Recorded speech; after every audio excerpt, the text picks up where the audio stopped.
Welcome to the Circuit of Success Podcast. The Circuit of Success Podcast. With your host, Brett Gilliland. Brett Gilliland, Visionary Wealth Advisory. The Circuit of Success Podcast. Let's start the show. Welcome to the Circuit of Success. I'm your host, Brett Gilliland. You see the smile on my face today. I've got a good friend, Andrew Davidson, with me. What's up, Andrew? Just happy to be here, Brett. That's awesome, man. Well, I'm going to go back a little bit. Probably Christmas of 2016. Christmas of 2016. Wow, okay. You were at your old house. Yep. You had a few of us over for dinner. Do you remember this conversation? Do you remember where I'm going with this? No, I don't. I'm excited. So you had Steve and Amy, you had Chuck and Wendy, Yep. Julie and I over to your house. Yeah. And I had this little idea of this thing I was going to probably start, and I was going to do this podcast.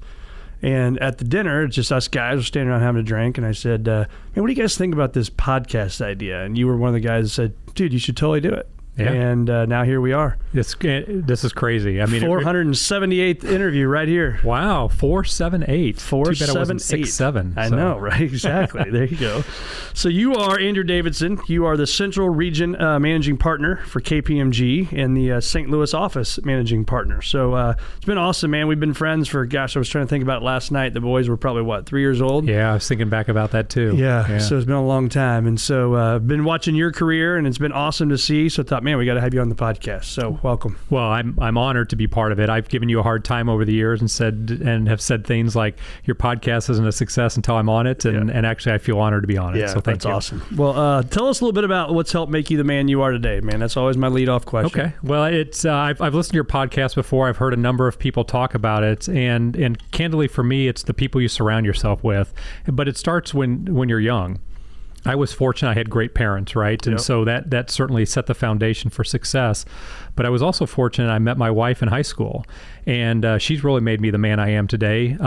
You have to get we joke as a group of friends that you got to get your big decisions right. I got that big decision right. That's a big one. And so I've been very fortunate to be surrounded by her, great kids. But it's we all hear the different quotes and the various things that motivational people talk about, and they say you are who you surround yourself with, right? You give yourself.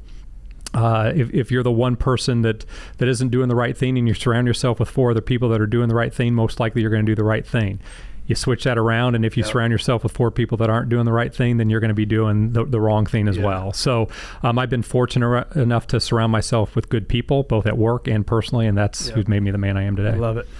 Great family. One of the things, and I told you this, we were at your 50th birthday party, or was it your 40th birthday party? Yeah, that's much better. Yeah, Maybe but your 30th 50th birthday party, and we went around the room, we're just kind of talking about things, and I remember telling you, I think of all my friends, you're the best at making sure people have things on the calendar and schedule stuff. And so I always think that's cool. It's like whether that's dinner or you're going to a concert or whatever it may be.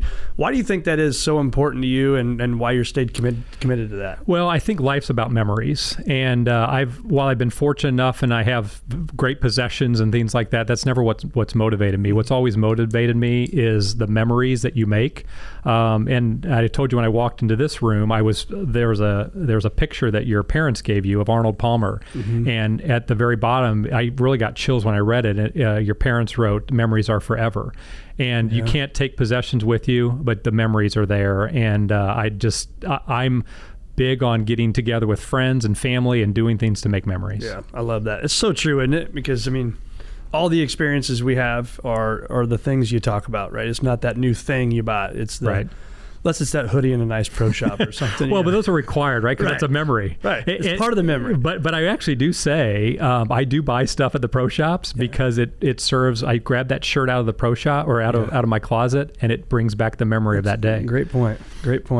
Commitment. I think in today's world, I mean, commitment, obviously, that's a big word. So I want to kind of hear what you think about the word commitment, but also a little bit about your backstory of, thinking about going to be a pilot when you went to school, and there's this little accounting company called KPMG, right, that had an internship, if I remember correctly, and then how that turned into the commitment of where you're at today. So talk about that. Yeah, let me give you my background so that a lot of people have heard this when I introduce myself, but it really, you talk about what made you who you are today, and it really has made me who I am. And so I was fortunate. My father was in the Air Force when I was young, and so we were an Air Force family. My mom committed to that, which is great. I was born here at Scott Air Force Base. I moved to California, I moved to Alabama, I moved back to Scott Air Force Base, I moved to Omaha, Nebraska, and I moved back to Scott Air Force Base all before my freshman year of high school. And that really shaped me, right? Because each time I moved, we didn't have cell phones back then. We weren't connected to the people of the past. I had to make new friends.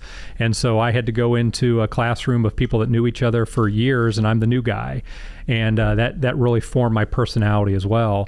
And then when I was trying to figure out what do I want to do for a living, I met with my counselor in high school, and she said, well, what do you want to do? And I said, well, I'm around planes all the time. I like planes. And she said, well, you're smart. Why don't you go to the Air Force Academy, follow in your father's footsteps? I said, that sounds amazing. Let's do it. So I got my nomination. I was all set to go. And this was back in the early 90s when there were budget cuts and various things that were happening, and I was not guaranteed a flight slot by going to the Air Force Academy. So I said, well, I've already committed to flying. I want to find a place to go fly. And I looked at the top flying schools in the country, and at the time, Southern Illinois University at Carbondale was one of them. So I chose to go there, and I went down there and was started the flying program. And one of my suite mates in college was taking accounting, and said, hey, why don't you take it with me? I said, yeah, I think I will. And let me talk to my parents about that. I talked to my parents, and they said, why would you take accounting? That seems like a bad elective to take. It's too hard. I said, well, I'm going to do it anyway. So I took it. I really had a great professor. Then I took it the next class, had the same professor, which I really fell in love with the professor. And that really taught me about surrounding yourself with good people and people who you can relate to and interact with. And so I started taking those classes side by side with the aviation aspect of it. I have all my licenses that I need to be a pilot. I was offered an internship with United Airlines and KPMG the same summer. United Airlines was in Denver and didn't pay, but gave you flight simulator time that was pretty valuable. And KPMG was here in St. Louis. My girlfriend, now wife, my girlfriend at the time was here in St. Louis. And I said, well, shoot, I'll do this job. I'll make a little bit of money. I'll live at home, and then I'll fly the rest of my life. What I didn't realize when I accepted that KPMG internship was what I really enjoyed doing was solving problems. And that's really what I do to this day is solve problems. And that's really what shaped me, and that's my background. That's awesome. Yeah. Isn't that amazing? The one little choice, right, you make that changed the whole trajectory of everything. Yeah, for sure. It's crazy. What talk about a defining moment, and maybe it was early on in your career, maybe it was the middle part of your career, but that was really challenging, but has really changed the trajectory of where you went. Yeah, and this may not be challenging, but it's more of just something that shaped you. So I was probably 4 to 5 years into my career at KPMG, and we had a book club. And I read the book. The book that was chosen was called Winning by Jack Welch, and read the book. And then Jack Welch was coming to St. Louis to do a book tour. And lo and behold, I got chosen from our group to get a ticket, and I got to go to see Jack Welch speak about things. And they asked if there was any questions, and because of my background, right, I'm not being shy. I raised my hand and got to ask the first question. And I said, Mr. Welch, what a privilege it is to be here to listen to you today. Talk to me about how you've been so successful. I'm a young kid, up and coming, and I want to kind of mimic your success. And he looked me dead in the eye, and he said, what makes you think I'm successful? And I said, well, gosh, you're the CEO of the largest company in the world, and talked about a lot of things like that. And he said, okay. He goes, is that how you define success? He said, ask my ex-wife, ask my kids who don't talk to me if I'm successful. Wow. And chills. It really shaped me, because of, like every young person, right? You're out trying to climb that ladder and do everything that you can. And at that time, we were trying to have children, and it really made me think about what's important in life. Yeah, it's crazy. What a story. And he was legiondary, right? I mean, like Absolutely. when we were starting in our carears back then, I think, wasn't he the CEO of the 1900s? Probably. He was unbelievable from a business standpoint. Yeah. But again, how do you define success? Right. Yeah. When it's so funny, because literally my next question on here I put is, what did 30-year-old Andrew think success looked like? Yeah, well, it's very similar to today. Success to me meant making memories with friends and family, but also doing well in your career, right? And people talk about the work-life balance and that stuff, and I've never bought into the balance aspect of it. My work is my life, and my life is my work, right? I do both, and I intermix with them. And what's been important to me in my life is I'm the same person I am with my friends as I am with my family and my kids. It's not a different person. Yeah, right. Same way at work. I'm the same person. There's not 3 different Andrew Davidsons. It's who I am today. So I would say the 30-year-old me is probably a little less disciplined at nutrition and fitness and stuff like that, but not much different. Yeah. That's when you look back on success, it is hard to think about the future, right? So, but when you think about that future now, right, as we're aging and getting longer in our careers, what does this Andrew Davidson see going forward? For me, it's I've of course been very fortunate, and we none of us could be successful without people looking out for us, mentors, and I've heard on your podcast various people talk about that. But like, are you asking about future success? Yeah, because where you're at now, right? I mean, you're the managing partner of the St. Louis office, Central Region managing partner. I mean, things are going well professionally, right? And so, what does that look like over the next 10, 15 years? Yeah, well, I would tell you, to me, what success would look like is kind of how Jack Welch described it and said, hey, what do your kids think about you? What does your wife think about you? And what do your friends think about you? And I think if all those were positive, I'd say I'm successful. Now, of course, I want to do well at work, but I think those naturally come with being a person of integrity and a person of trust and excellence, and that's what I would say. So here's the question, getting off script a little bit, is you got a big day coming up next June, I believe. 2027, a wedding, your daughter. If Vegas were betting on Andrew Davidson crying when he's going down the aisle, what's the over/under? Is he crying or is he not crying? I would bet on the cry. Take the cry. It's interesting. I'm not very emotional about most things, but when I talk about my wife or my children, for some reason I get emotional. I remember as Chloe was wrapping up her 8th grade year, and I was coaching her from a basketball standpoint. Didn't even think about why crying or anything like that. And I stood up to give my normal coach's year-end stuff, and got all choked up about it. And when I get up in front of a crowd and I say something about Aaron, again, not really thinking about it, I get choked up about it because I'm very blessed and fortunate to have a great family. Yeah, that's awesome, man. It is, and you said this earlier, and again, I think you stole my notes maybe when I wasn't looking, but my dad always said this. So when as a kid, I didn't know about motivational speakers, and that wasn't really a thing, right? It was, but not as big as it is today. But my dad always said the people you surround yourself with and the books you read are going to make you a better person, right? So talk about that circle. I think we're blessed to run in a circle that friends are solid friends, but people cheer for each other, right? And I think for people listening, I think it's important, man, to find your group, right? That it's like that. It's not like, man, I hope Andrew doesn't do this, he doesn't get that promoted. So I don't feel that from anybody. No, I think it's critically important for people. Well, and that goes back to who you surround yourself with, right? Because I was fortunate to meet you and some of the other individuals that we socialize with, and each of those individuals are people that build you up, not bring you down. And I've also talked about, and I'll talk to many people at work about this, is surround yourself with givers, not takers. And again, fortunate to find a lot of friends that are givers, that really want to give of themselves to make you better.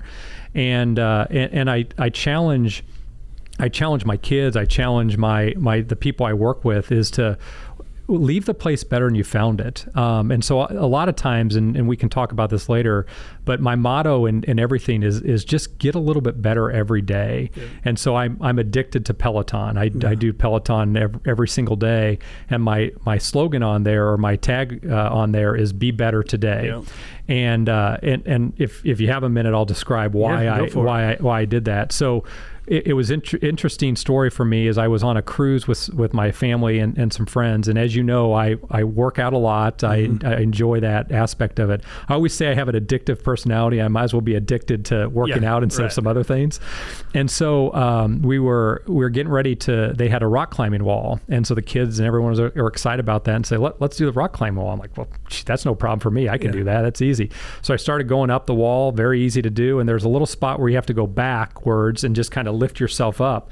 And I did that, and I couldn't lift myself up, basically like doing a pull-up, right? I'm like, what in the world? And so I had to do that I don't call it the wall of shame or whatever, but I had to go down. They had to let me down. Yourself, yeah. And it was embarrassing to me. As much as I run and work out, I couldn't do a pull-up. Come on.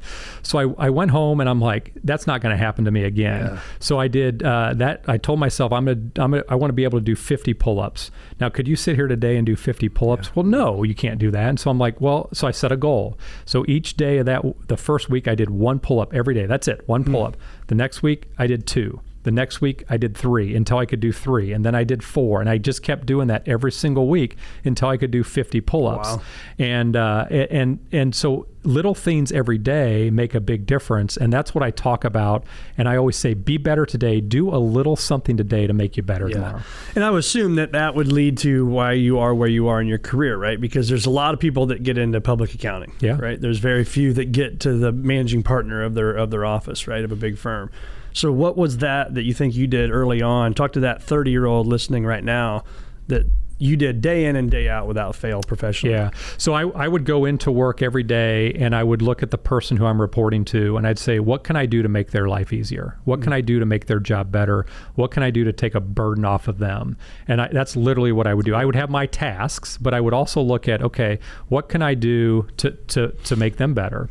And I think if I wasn't doing this job, I'd probably be a concierge somewhere, because I enjoy helping people and I enjoy making their, I don't know if you call it dreams come true, but I enjoy making people better. Yeah. And that's what I did. And I think people recognize that I was there to make people better. I wasn't a taker. I was more of a giver. And I think that made a difference. Yeah. It's huge, man. And you do that again every single day, because I think that's the important thing is people see successful people and they think, well, they're a little different or what. No, it's like, I think what makes people different is you show up on days even when you don't want to. Not every day you wanted to go do that. No, you're absolutely correct. Right. And it's no different from, I talk about my addiction to Peloton, right? It's not every single day that I want to go work out, right? But that first day you stop doing it, that next day it's easier to not do it, right? So, Yep. That doesn't end well. Talk about the choices of your days now. Like, how are your days different today than they were maybe even 10 years ago? Yeah, my days are actually quite a bit different now post-COVID than they were in the past. I'm a morning person. I think if I track any sort of app or your Whoops or your Oura Rings or whatever, it would tell you I'm a morning person. And my goal was always to get up early, be the first one in the office, get my stuff done so that I could be home from a family standpoint. And that worked out well. But what I would do is work out at the end of the day. And I did that for 25 years. When COVID hit, I was getting myself up at 4:30 in the morning with going into my home office and trying to work. And I'm like, what am I doing here? I need to do something different. So my routines change. I get up in the morning and I immediately work out.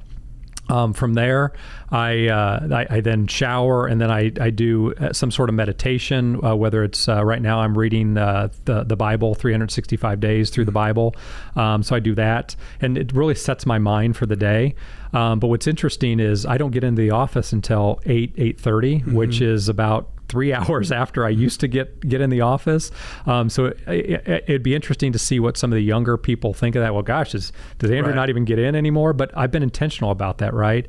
And my mornings now are kind of my time. And that's really the only time that I get that's my time. And I guard it pretty well. Now there's certain things that you have to do where you have to get up early, and there's other meetings like that. Yeah. So like, for instance, today I had an early morning meeting, so I'll work out tonight, which doesn't happen a lot, but you have to guard your me time. Yeah, and your sleep time too, right? Correct, and that's really what's changed as well. And actually, when you and I first got to know each other, it wouldn't be anything for us to go out, have dinner, and have a couple drinks, and then I'd get that next morning. If it's a Saturday morning, I might go for a run, and I wouldn't understand how the lack of sleep really impacted my day. I really understand it today. Yeah.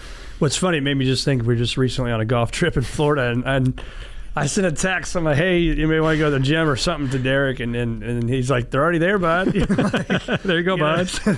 And so I'm like, man, I walk into the gym in the morning before we even played golf. And most of us are in there exercising and working out. And I'm like, man, how different golf trips have changed now. Yeah. And it's interesting, the amount of drinking and eating that you do, it's all focused now. Yeah. So. Yeah. Very different. I think it is unique because what I talk about in the morning, for me, it's if I can win my morning, I'm going to win my day, right? Yep. If I win enough days, I'm going to win the week, win the quarter, win the, so on and so forth, right? Then you win the decade. But it starts with backing down in today. And I think you got to find your routine, and your routine may be different than mine, but I know that I do mine more mornings than I do not. But that's critically important, man. And I think it's tough because, you're used to being in the office so darn early. How did you change the mind, kind of the mind on that, to not beat yourself up over, I'm not in the office at 6:30 and then it's your time? Yeah, it's interesting. I do talk to people about that now around. It's amazing how you think little things are so important, right? And you talked on your podcast early on about fear and how it's probably not as bad as you think it's going to be, right? And that's really the case. Is you need to do what's best for you and not worry as much about what other people think about you. Yeah. And I was worried early on about just perception and gosh, if I get in at 8 or 8:30, what's somebody going to think about me? Now, again, the world's changed a lot, right? Back then it probably mattered. Today it probably doesn't, because you have the ability to work from home more. Well, it's true, and COVID changed a lot. How do you, as a leader, you've talked a little bit about this, but how do you drive culture day in and day out? Well, I think culture is probably the most underrated importance of any work environment. Today, it's talked about a lot more than it was 5 years ago, pre-COVID and the like. But culture is everything. If you get the culture right and you treat your people right, then the rest comes. You had a person, John Blumberg, on your podcast years ago, and he talks about integrity and just your core values, right? So if you can hire people with the right core values, that creates the culture that you want, you're going to be successful in business. And then, Brett, you also talk a lot about your future being better than your past. And that's something, see, you take something from all of your relationships as well. I talk about being a giver and a taker and stuff, but you surround yourself with people that have good ideas, and some things will stick and some won't. But one of the things that really stuck with me early on in your podcast was you need to believe that your future is better than your past, right?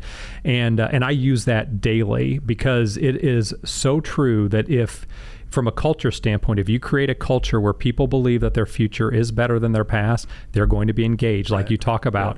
And I think that's very powerful. Yeah. It's funny you talk about the values. I always talk about is the mission and vision and values align, right? And it's like, I always talk about this analogy of the train. One day my kids were little, and I can't remember which one it was in his room playing trains, and the magnets, those things either connect or they like repel each other, right? And it like hit me like a ton of bricks. I'm like, that's your vision and your values, right? And that's what drives your cultures, and it's amazing. And so I always picture the train coming together is when we know we're connected, right? And it's going to go well. So, and sometimes you have to make hard decisions, right? From a business standpoint, around that person might be very good at something, but that doesn't fit the culture or what you're trying to drive, and you need to make changes. Yeah. Talk about the AI and how that's impacting your industry right now. It's significant. It's probably the largest change that we will experience in our lifetime. When I started my job, I received a computer. One of the first people in our company to receive a computer. And I remember I was working with somebody, and we were maybe a mile apart. And email came out, and I said, "Hey, I'm going to send you this email." And we were on the phone, and I said, "I want you to tell me when you got it, right?" And just because we're new to email, right? Like, what is this? So I said, "Okay." I hit send. She goes, "I got it." I'm like, "What? No way! This is incredible!" And so I thought that was the biggest change that was going to happen in my career. Yeah. This blows it away. At KPMG, we're investing over $2 billion in AI over the next year or 2 years. And every business, if you're not utilizing artificial intelligence, you're behind. Yeah. I tell my children every day you need to be utilizing ChatGPT or Gronk or Gemini or one of those in order to be improving yourself. And it is amazing what it does. So it's the part of everything we do today. So obviously you don't spend $2 billion on something you don't believe in, right? So like what are they, like, can you give us an example of what some of that stuff is and how it's really changed the day-to-day of people working? Yeah, I mean, as simple, and most people on your podcast today know Microsoft Copilot, right? So we have a relationship with Microsoft, and we're utilizing Copilot, and we were early adopters of that. Yep. And that's probably the easiest example that people can understand. artificial intelligence is built into everything that we do right now. But Copilot is very simple. Like for instance, you're having me on your podcast today. You could go to Copilot and say, hey, tell me everything I need to know about Andrew Davidson and when was the last time we met, and within seconds it'll tell you everything you need to know. You have these great questions, right, which you've been doing for a long period of time. Tell me some questions to ask Andrew Davidson, right? And it'll give you great questions. Now, what's interesting is people fear it's going to replace jobs. It's going to do things like that. I think it's going to replace jobs, but I think people's jobs are going to be different. So we still need the people, and you need people to interpret the data. I use it daily, and I get results that aren't correct. And you need to be able to understand what you're getting, and you can't just take it for what it's worth. But you also have to think today is the worst it's ever going to be in our lifetime, right? And it's pretty powerful, so it's just going to keep getting better. Yeah. It's the only thing that worries me is the there's a few things. Deep thinking for our children, right? Like they can just go on there and tell me what to think about this thing, right? And I just know for me over the years, I've got all these journals that I've used since July of 2005, and the amount of thinking I would just set in a spot and think and write and just keep massaging it, and even beyond is one of those examples of just years of thinking and strategizing and dreaming about it. I hope that young professionals continue to do that. And go ahead. Yeah, I was going to say, and you're right. It's interesting. We at KPMG, we have various people talk to us who are experts in this line of business. And one item that they shared with me that I found surprising was that it's the belief right now from studies that those in their 40s and 50s are actually better users of artificial intelligence today than some of the younger people. And we're like, what? That doesn't make any sense because they're growing up with it. And that tide will probably change. But right now we have the business experience, and we know what coming out of it is. So we're kind of straddling the fence where those coming into the world right now are utilizing it daily. And so they're taking the results and saying, okay, that's correct. Whereas we're looking at that and saying, well, is it correct? And I describe it kind of like this. If you drive a Tesla, right, you get in your car, the first time you drove that Tesla and let it drive yourself, you kind of had your hands up on the steering wheel and you're like, is it really going to make this turn or is it not? And that's really where we are with AI right now. Is it really going to produce the results or is it not? And then over time, we're going to trust it more. But you still, to your point, you need to be able to think, and you need to be able to understand the data coming out of it. Well, it's funny. So I drive a Tesla and I'm like, the relationship that I have with that thing now versus, to your point, when it started, I was exactly that guy. I'm 10 and 2 without touching it, and my foot's right here ready to go. But now I'm just like, what's up? That's right. Drive it home. What grounds you the most when the pressure's the highest? Again, it goes back to family and friends. I have a wife that does not agree with most things that I believe in, and we're opposites at everything. And so the things that are important to me are not that important to her. And so when something's really important to me and I come home and need to talk about it, she's going to give me a different point of view and really straighten me out about it. So I would say, I'd say friends and family. Yeah. That support at home is critical, isn't it? Yeah. Oh, it's and when people talk about success and how they got to where they are, there is no way I'd be anywhere near where I am without the support at home. Yep. Amen to that. How do you stay present at home? Because I think that's a tough one, right? Because you're a high performer and you have high expectations and you've got a lot of things on your mind and you got to come home and be present or go be the coach. And our kids are getting older now. But like, how did you, especially during the crazy busy times, how did you stay present in that moment? Well, it goes back again to the people you surround yourself with, right? Yeah. I was fortunate and I didn't necessarily choose the people that I surrounded myself at work because I was kind of put into this group. But those were the people that, and the reason I'm at KPMG still today is because those people that I was almost forced to be surrounded by are the people that I wanted to be like. And they prioritize family. And so they were in early. They got in early and they left early and they prioritized their family. So when I look back at the end of the day on things, I'm not going to say I missed a hockey practice, I missed a basketball practice, a soccer game, because I was there, and it was important for me to always be present. And this is when people say, well, work-life balance, I have to leave and be able to do this. I can't do with work. Well, technology throughout my career has been there where I can still do work while I'm at the family stuff too. And I wasn't one who said, hey, I need to put this work away. and I'm just going to do family. I've done both, and same thing at work. When I'm at work, I didn't say, "Oh, I have to work. I can't do family." Phone call, right? And so everyone needs to do that. What works for them, but for me, I'm not disengaged at any point in work, and I'm not disengaged at any point from family.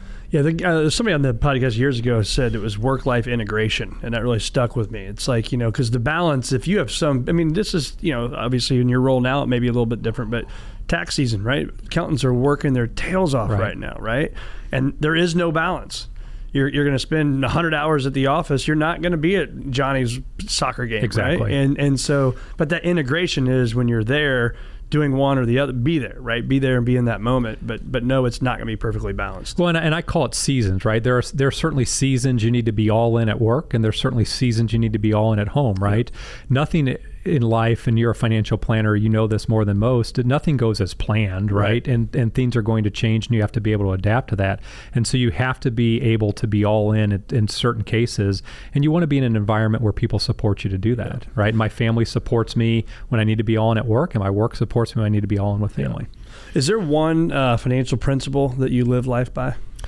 Well, I've been pretty conservative in my life, but it's interesting. Those that know me best know that I will spend money on experiences, and so I save my money to be able to spend money on experiences. But the fortunate thing for me is my dad early on pulled me aside as a kid. I think I was probably 8 or 9, and talked to me about investing, and made me open up an investment account and put $10 in that account, and then I put $1 a month in, or whatever it was. And the magic of compounding interest, I can't tell my kids enough about, hey, you have to take advantage of compounding interest, and you know that, right? But it is I don't know if they call it the 8th wonder of the world or what they call it, but that's the financial principles I live by. What's interesting is you get to the point in our age, right, is we don't have a lot of compounding interest left, right? And so if you've done it right, then you have to be able to then, how are you going to spend that money, and are you going to use it wisely? Yeah, it's the power of compound interest, man. Your money's money making money, right? It just continues to grow. I always tell people it's like a hockey stick, but you got to start the hockey stick, and it's kind of boring for a while, but then it just starts going, man. And so it's good stuff.